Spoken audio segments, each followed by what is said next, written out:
qui vient d'arriver, 25 ans et déjà manager. C'est moi qui aurais dû l'être. Ah, les développeurs, rigole-moi là avec l'IA, hein. On fait moins le malin. Hein. Oh là là, si tu savais, t'es plus en danger que moi. Chaque semaine, on explore un aspect concret de notre vie au bureau. Alors rendez-vous tous les vendredis à 18h30 et ensemble, on décortique, on partage, on progresse. Bienvenue sur le canapé. Baguette.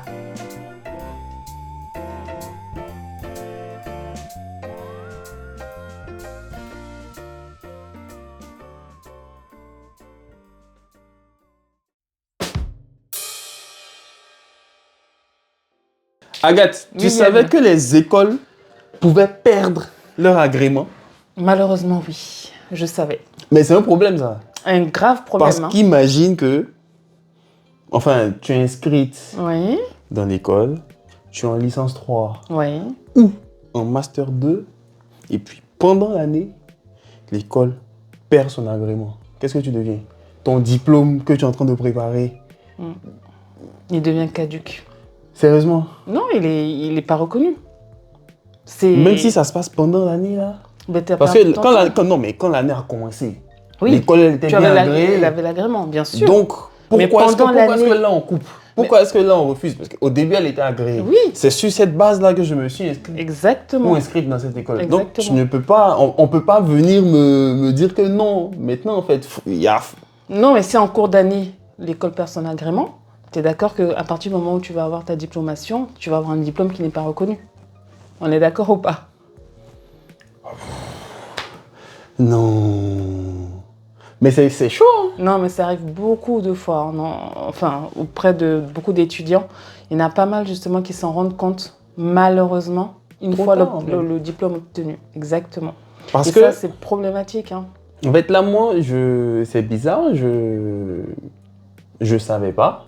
D'accord. Déjà même, en fait, je pensais même pas qu'une école qui n'a pas son agrément pouvait même accepter des inscriptions, alors que, enfin, des gens peuvent créer des écoles sans être agréés et puis prendre des inscriptions, vendre des choses. Théoriquement, oui. Vendre des choses, vendre du rêve aux étudiantes, aux parents d'élèves, alors qu'en fait, derrière, c'est que du vent. Donc ça, je m'en suis rendu compte dernièrement. En fait, je suis tombé sur une info qui date déjà. Je ne vais pas donner le nom de l'école. D'accord. Mais en gros, c'était une école de tech qui était en train de perdre, en fait, qui avait plein de problèmes et du coup, qui allait perdre son agrément et tout. Ouais. Enfin, il y avait même des actions en justice et tout. Et du coup, je me suis posé la question, je me suis dit, mais c'est terrible. Pour ceux qui sont dans des écoles publiques, des écoles de commerce, c'est pas pareil. Ouais, c'est beaucoup plus... disons, c'est beaucoup plus cadré, c'est très rare. Voilà quoi, la fac de Sorbonne ne va pas perdre son agrément, c'est pas possible. Voilà. Mais pour toutes les autres écoles privées, là, c'est un véritable sujet. Du coup, je me suis dit, non mais, donc, toute personne qui est en train de s'inscrire dans une école qui n'est pas, je dirais, publique, devrait prêter attention à vérifier si les diplômes de cette école-là sont reconnus. Déjà dans un par premier l'État. temps. Déjà dans un premier temps. Mais est-ce que tout le monde émet cette action-là? Généralement, on est happé ou en tout cas absorbé par pas la renommée, mais en tout cas la communication de l'école. Oui, c'est ça. On se fait des fois avoir, justement. Mais tous ceux qui font du marketing, là, je vous vois. Je vous vois. Mais oui, effectivement, je pense que les parents d'élèves, les étudiants sont tellement concentrés sur le fait de trouver une bonne formation. Exactement. Qu'en fait, ils ne regardent pas vraiment cet aspect-là. En tout cas, pas tout le temps. Mais je te coupe pas, mais je te rejoins un peu. Et moi, je vais même aller au-delà de parents d'élèves ou autres qui seraient par exemple en France.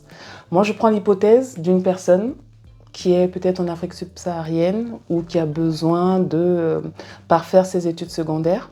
Oui. Tu vois, et qui a besoin d'avoir par exemple une inscription auprès de l'école.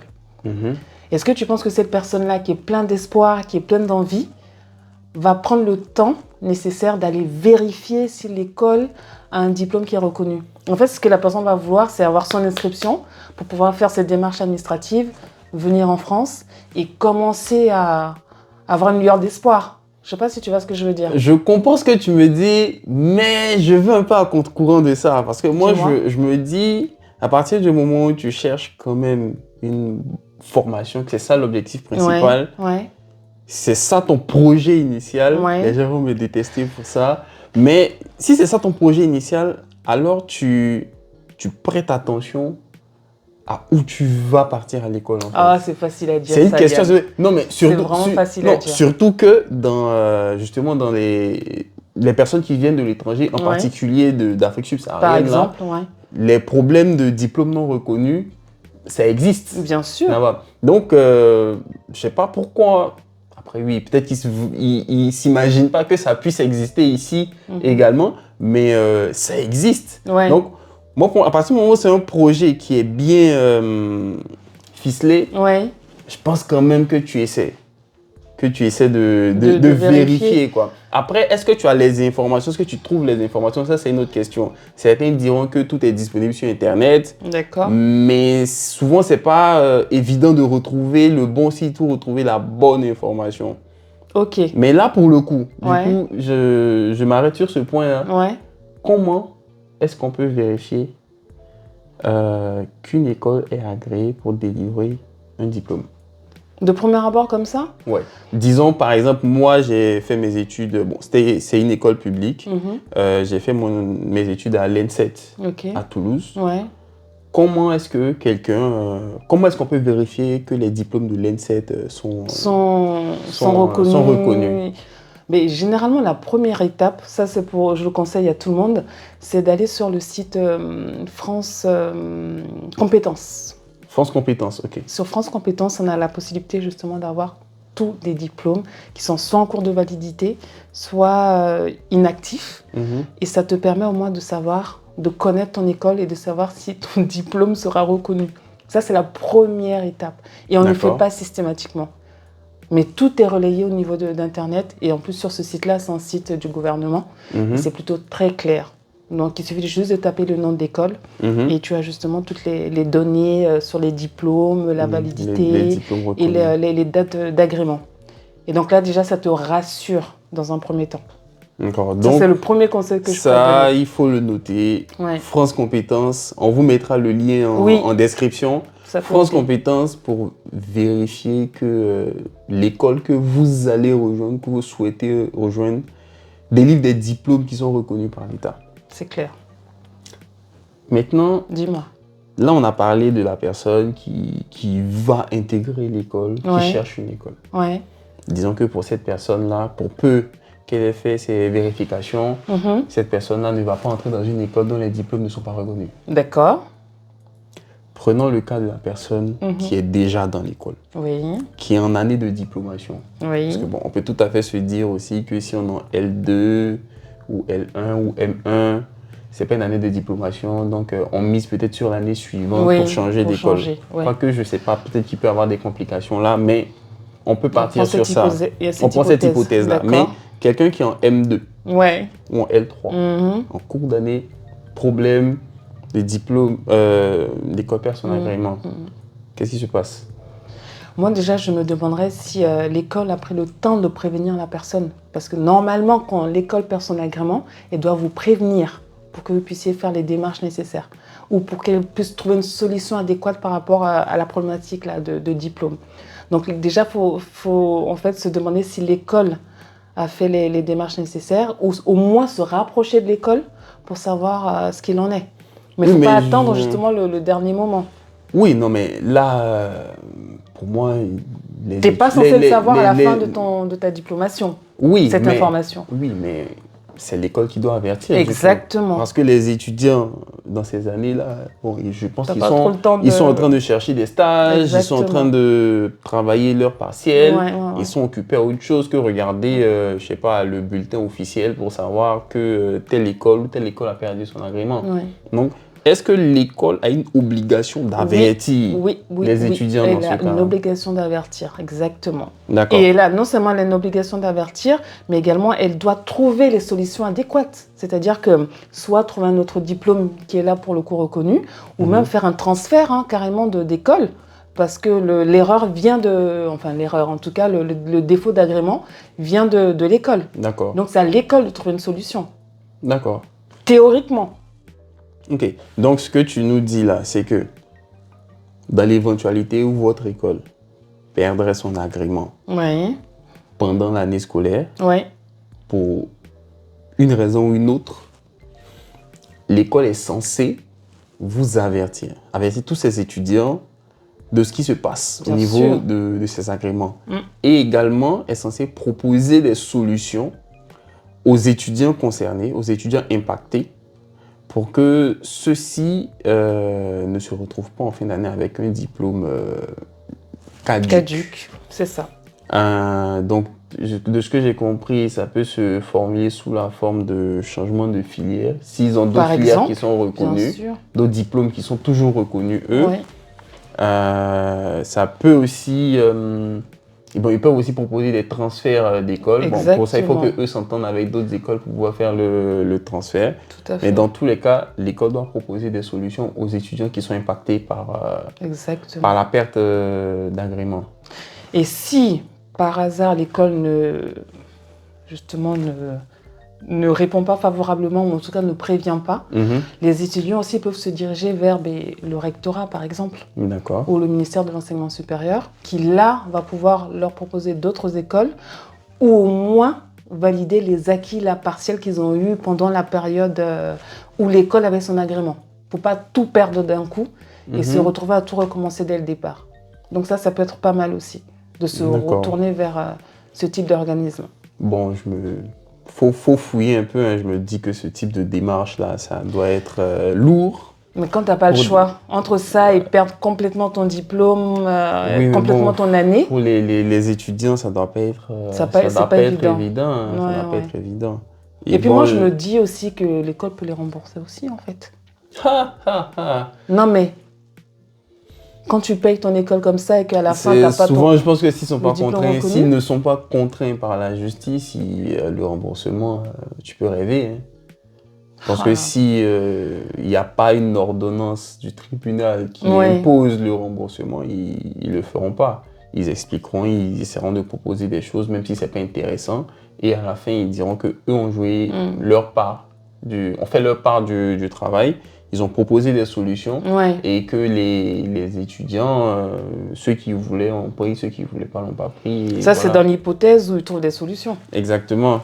Sinon, je me dis, il y a toujours le recours à la justice qui reste. Hein. Mais pour ça, je pense qu'il vaut mieux choisir des actions groupées. C'est pas mal. Parce que tout seul face à une école, bon, même si c'est pas Harvard ou Polytechnique ou je ne sais pas quoi, ils sont toujours un peu plus forts, on va dire. Mais lorsque vous allez en groupe, non seulement vous partagez la charge émotionnelle de la chose, peut-être aussi la charge financière que ça peut engendrer. Je pense qu'il doit y avoir des associations qui peuvent aider. Je n'en connais pas, mais oui, il y en a pas mal. Il doit en avoir des associations qui peuvent vous aider les étudiants dans ces cas de figure-là. Donc oui, je pense qu'il faut y aller en groupe si jamais ça vous arrive.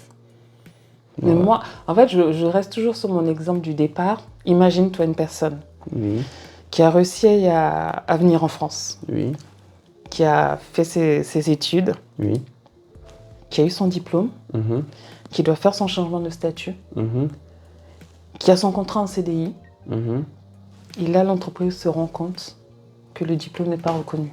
Est-ce que tu imagines la violence de la chose? Déjà, mais est-ce que les entreprises contrôlent vraiment que les diplômes sont reconnus? Oh, si, quand même. Hein. Tu penses? Mais je pense que si, quand même. Parce qu'ils demandent. Ils demandent, c'est vrai. Mais je ne sais pas ce qu'ils en font. Tu vois, tu n'es pas sûr. Ouais, je ne suis pas sûre, c'est vrai, je ne suis pas sûre. Bon, après, c'est des process internes parce que du coup, je me dis, si ce n'est pas vérifié. Oui, mais auprès de la préfecture. Comment ça travaille? Est-ce que la préfecture vérifie? Elle vérifie. Ça, c'est une bonne question, ça. Est-ce qu'elle vérifie? Ouais, pour tout ce qui va être titre de séjour pour les étudiants étrangers et autres. Je pense que dans les grands groupes, quand même, il y a possibilité que... Bon, après, les grands groupes, de façon générale, ils ont des écoles qui ciblent. Exactement, ils recrutent plus dans certaines écoles. C'est vrai, c'est pas faux. Donc, c'est difficile. Après, je ne pense pas que le diplôme soit une contrainte particulière pour l'exercice de métier. Oui. À part peut-être pour certains métiers, type avocat, médecin, pour ça, je pense qu'il faut être véritablement certifié par le diplôme dans une école qui, pour le coup, se doit d'être agréée comme il faut. Déjà que pour les avocats, il y a l'ordre des avocats. Pour les experts comptables, il y a l'ordre aussi. Tout à fait. Mais pour tout le reste, bien informatique. Ingénieur informatique. Il n'y a pas besoin. C'est vrai qu'il y a si pas tu es besoin. bon, une entreprise peut juste t'embaucher pour faire le truc. Le C'est diplôme, peut-être il n'est pas forcément... ton salaire qui ne sera pas le même qu'un diplômé, mais... C'est vrai. Mais après, si tu es vraiment bon, tu n'as pas de diplôme que l'entreprise t'a repéré, je pense qu'ils seront pas à mettre le prix. Parce que bon, ils savent ce qu'ils ont vu, pourquoi ils te prennent. Donc bon, en fin de compte, c'est peut-être pas nécessairement... ça va peut-être pas bloquer l'embauche en fonction des entreprises qui vérifient ou pas. Au niveau de la préfecture, je ne sais pas à quel point ils vérifient, mais il y a moyen qu'ils vérifient parce que les titres de séjour, c'est très critique. Ben oui, c'est très d'où critique. mon interrogation. Voilà, donc dans tous les cas, il vaut mieux éviter les problèmes et choisir les écoles en tenant compte de ce facteur-là. Parce que derrière, on ne sait pas à quelle sauce on sera mangé. Dans tous les cas, si vous n'êtes pas dans une école publique, c'est un privé. C'est pas un privé qui est hyper connu. Et même si c'est le cas, il faut se renseigner. Ça coûte rien, franchement. France Compétences et vous avez l'information. Vous avez l'information, je suis d'accord avec toi. Mais c'est violent quand même. Ouais. Parce que tu as l'impression d'une perte de temps totale. Mais moi, c'est la vie. La vie, c'est violent. Surtout par les temps qui courent. C'est clair. Bon, je pense qu'on a conclu là. Ben ça y est. C'est une bonne petite conclusion. C'est un sujet intéressant, mais qui arrive plus qu'on ne le croit. Donc, soyez vigilants. Moi, par exemple, je ne pensais même pas que ce serait un sujet ici en France. Pour moi, ce n'était pas du tout envisageable. Mais les arnaques, ça existe partout. Même dans les écoles. Bon courage et faites gaffe surtout. Faites gaffe. Merci de nous avoir écoutés. C'était Yann et Agathe pour le Canap. À bientôt. Au revoir.